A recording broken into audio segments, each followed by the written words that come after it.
से पार उतारकर संसार मोक्ष का भव्य मार्ग बताने वाले परम पूज्य गुरुवर्या की पावन चरणों में वंदन नमन। तब चंद्रिका गुरुबन श्री मनीषा श्री जी महाराज साहब के पावन चरणों में वंदन नमन। उपस्थित धर्म प्रेमियों, सुशील माता एवं बहनों, अनंत काल से हम परमात्मा की अमृतमय वाणी, अमृतमय वचन या जीवन को एक नई दिशा प्रेरित करती है। हर व्यक्ति अपने जीवन को एक नई दिशा को करने के लिए तत्पर रहता है। भाषा से एक सुंदर बात कही कि आप व जात का कोई दोष नहीं है, ना आपसे परिचित है, फिर भी आपके मन के अंदर क्या आया? बुरे भाव आए। उसके आपके मन के अंदर विचार आया तो उस जात के मन के अंदर भी क्या आए होंगे? क्या आएंगे? आपके प्रति बुरे विचार आए होंगे। तो बादशाह ने उस बीरबल से कहा, चलो हम जात के पास जाएंगे और जो मेरे मन के अंदर विचार आया मैं उसे उसके सामने क्या कर दूंगा? प्रकट कर दूंगा।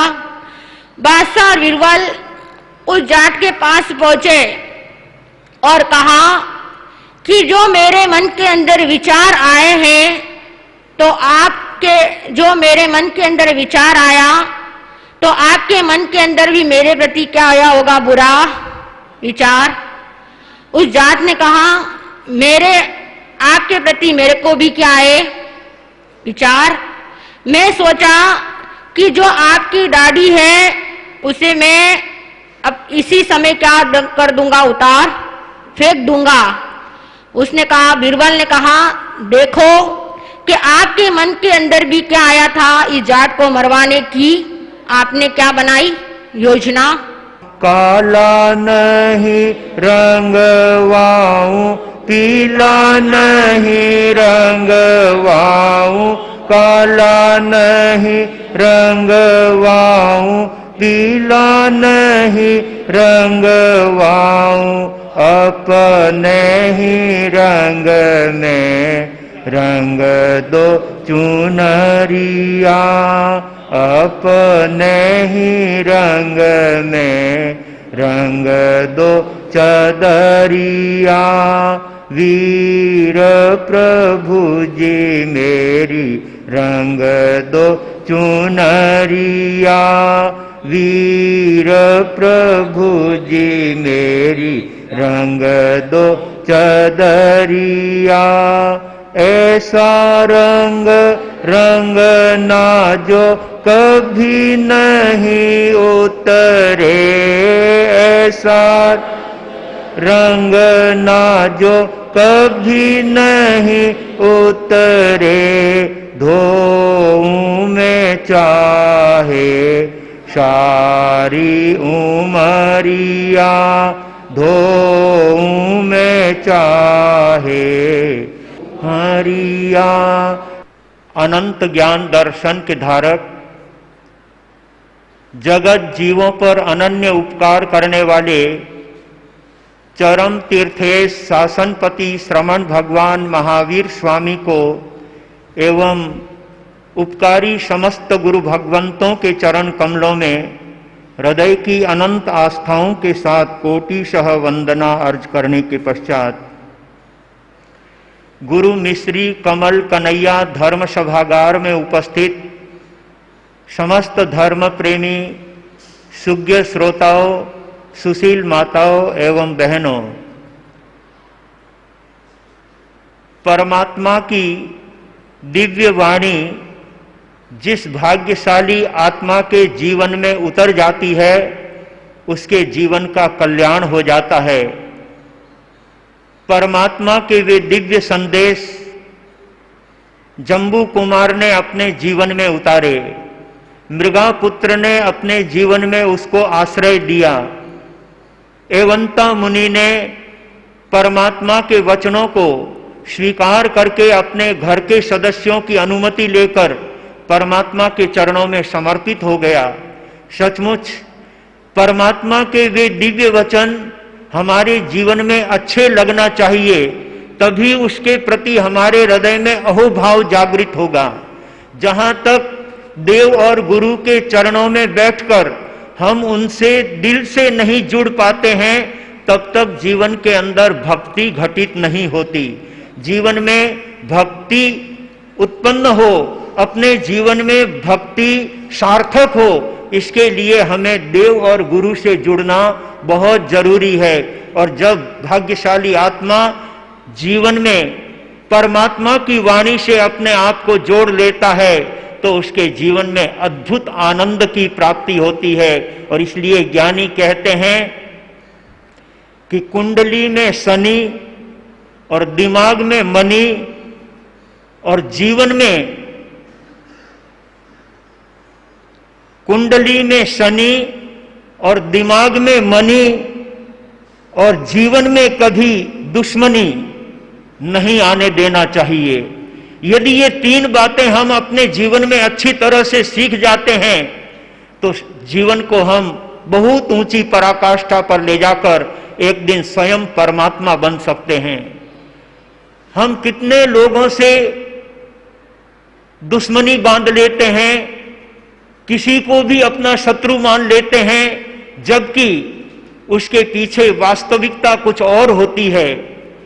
केवल हम अपनी कल्पना से किसी को भी दुश्मन ठहरा देते हैं, परंतु ज्ञानी कहते हैं इस संसार के अंदर तुम्हारा कोई दुश्मन नहीं है।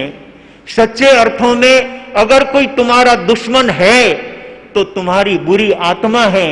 जिस आत्मा से पाप के कार्य होते हैं, जीवन के अंदर किसी के प्रति बुराई की भावना उत्पन्न होती है, वो हमारी दुश्मन है, वो हमारे जीवन का पतन करने वाला है। इसलिए सौभाग्यशालियों, कभी भी अपने जीवन के अंदर किसी के प्रति दुश्मनी के भाव नहीं आना चाहिए। और ये बात संवत्सरी पर्व अभी अभी हमको सिखा करके गया है। यदि किसी के प्रति हमारा अनबनाव का भाव बना है, किसी के प्रति वैमनस्य का भाव बना है, तो आज से हमें उनके साथ मित्रता का भाव बना लेना है। कितने दिन का जीवन और कितने दिन की देह, जतन करमता जाव सिर हरभज लावो ले। ज्ञानी कहते हैं थोड़े दिन की जिंदगी में हम कितनों को जो है अपना शत्रु बना देते हैं, कितनों के प्रति अनबनाव पैदा कर देते हैं और अपने जीवन को भारी बना लेते हैं। परंतु जो अपने आप में मित्र बनाने की कोशिश करता है, वह अपने जीवन को बहुत ऊंचा उठाने का कार्य करता है। आइए भाग्यशालियों, हम अब इस दुनिया के अंदर मित्र बनाने का कार्य करेंगे। हमारे सब मित्र हैं, कोई भी शत्रु नहीं है। ऐसा भाव जिस दिन जीवन में आ जाएगा, तब हमारे जीवन में शांति और सुख की प्राप्ति होगी। ऐसे शांति और सुख को पाने के लिए अपने जीवन में परमात्मा की वाणी श्रवण करने का जब जब अवसर मिले, उसे अपने जीवन के अंदर अवश्य लाभ ले लेना चाहिए।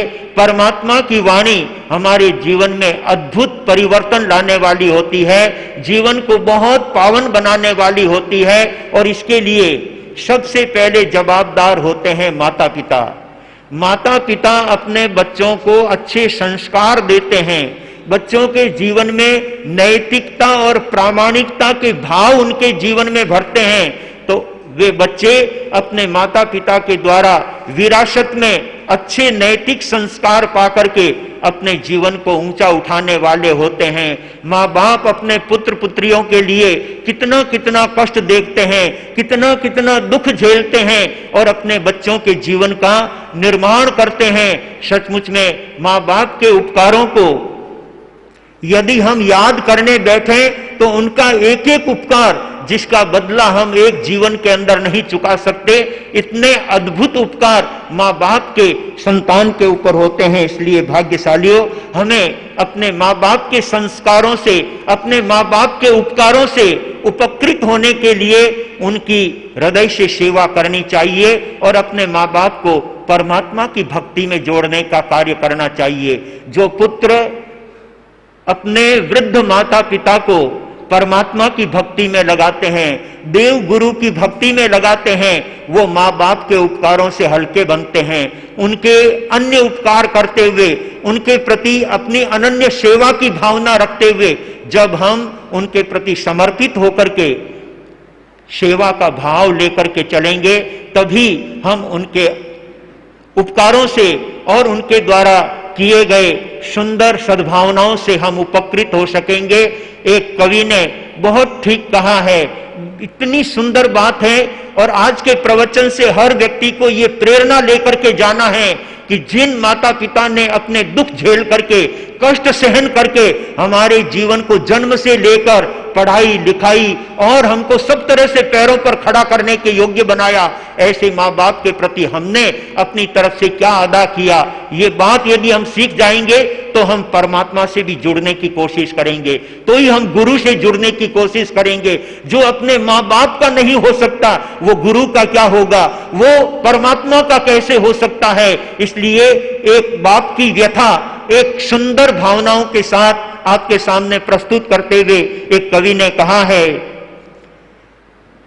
घोड़ो बन्यो गडोल्या चाल्यो, घोड़ो बन्यो गडोल्या चाल्यो, ले बेटा ने मोरा पर, गोडा घिस घिस घणो कमायो, खर्च कर दियो छोरा पर, गोडा घिस घिस घणो कमायो, खर्च कर दियो छोरा पर, खुद रे तो फाटी अंग रखी, सूट दिराया बेटा ने, खुद चपलासू काम चलायो, बूट दिराया बेटा ने, घणो लडायो घणो पढ़ायो। माता पिता के कितने उपकार संतान के ऊपर है, उसके अंदर ये कवि व्याख्यायित करते हुए कहता है, घणो पढ़ायो घणो लडायो, पछे चढ़ायो घोड़ी पर, घणो लडायो घणो पढ़ायो, पछे चढ़ायो घोड़ी पर, 5-5 सोरा नोट अवार्या, बेटा बहुरी जोड़ी पर, थोड़ा दिन तो श्याणा रिया। शादी होने के बाद जब माता पिता ने उनके लिए इतने सारे कार्य कर देने के बाद जब पुत्र को सब कुछ सौंप दिया, तब पुत्र क्या अपने माँ बाप के प्रति करता है, थोड़ा दिन तो श्याणा रिया, पछे शुरू खटपट होगी, सास बहू में अणबण होगी, किच किच और झिक झिक होगी, टूट गयो विश्वास बाप को, टूट गयो विश्वास बाप रो, बेटो रण में कूद पड़ो, कात्यो सूत कपूत निवड़ियो, मूल गयो और सूद गयो। ध्यान से सुनेंगे एक एक शब्द को। माँ बाप अपने संतति के लिए कितना कुछ करते हैं, ऐसे उपकारी माता पिता के प्रति संतान अपना कितना दायित्व अदा करता है, ये बात इससे सीखने जैसी है। अपने जीवन में सत्प्रेरणा लेकर यदि हम अपने परिवार के साथ रहना सीख जाते हैं, तब हम परमात्मा के साथ रहना सीखेंगे, तब हम गुरु के साथ रहना सीखेंगे। जिन्हें अपने परिवार के साथ रहना नहीं आता, जिन्हें अपने मोहल्ले वालों के साथ रहना नहीं आता, वो परमात्मा के साथ क्या किस तरह से रह सकेगा, गुरु के साथ में कैसे रह सकेगा। सच्चे अर्थों में ज्ञानी कहते हैं, जिन उपकारी जनों का हमारे प्रति अनन्य उपकार है, उसके प्रति संतान का क्या दायित्व बनता है। और उसके लिए कवि कहता है, टूट गयो विश्वास बाप रो, बेटो रण में कूद गयो, कात्यो सूत कपूत निवड़ियो, मूल गयो और सूद गयो। छाती रे चे पर राख्या, छाती पर चे पर राख्या, दे मूंग दड़े है छाती पर। तू पर उतर आया और केवण लाग्या पाती कर। तू और पर उतर आया और केवण लाग्या पाती कर। बेटी गई पराया घर में, जिससे बहुत अपेक्षा रहती है वो बेटियां पराए घर चली जाती है। और सचमुच में एक बेटी अपने माँ बाप का जो ध्यान रखती है, ऐसा पुत्र कोई श्रवण कुमार जैसा होता है जो अपने माँ बाप के उपकारों को समझ करके चलने वाला होता है। अन्यथा जब माँ बाप थक जाते हैं तब पुत्र उनसे अलग होने की बात कहता है। बस मेरे को अलग कर दो, मुझे अब आपके साथ में नहीं रहना आता है, आपको बोलने का तरीका नहीं, आप कुछ भी बोलते रहते हो। अरे जिन माँ बाप ने तुमको पाला पोसा है, जिन माँ बाप ने तुमको सर्वथा योग्य बनाया है, आज उनके उपकारों को भूल गया? उनके उपकारों को याद कर। यदि जन्म के समय माँ बाप ने नहीं संभाला होता तो आज तू प्रभव में पहुंच गया होता। तेरा संरक्षण यदि वो नहीं करते तो आज इस स्थिति में तू देखने को नहीं मिलता। बेटी गई पराया घर में, बेटो भी न्यारो हो गयो। झरझर आंसू मारो वे है, झरझर आंसू मारो वे है। बाप बुढ़ापे आँख्या सू ओझल, आँख्या रो तारो हो गयो।